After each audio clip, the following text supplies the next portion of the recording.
And give fair to the 33 of Kevin Scott Hockman. And Geiger, all the way from the back, finishes in the 4th spot.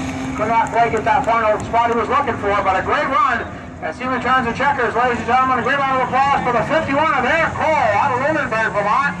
Great job in the Twisted Tea Dwarf car.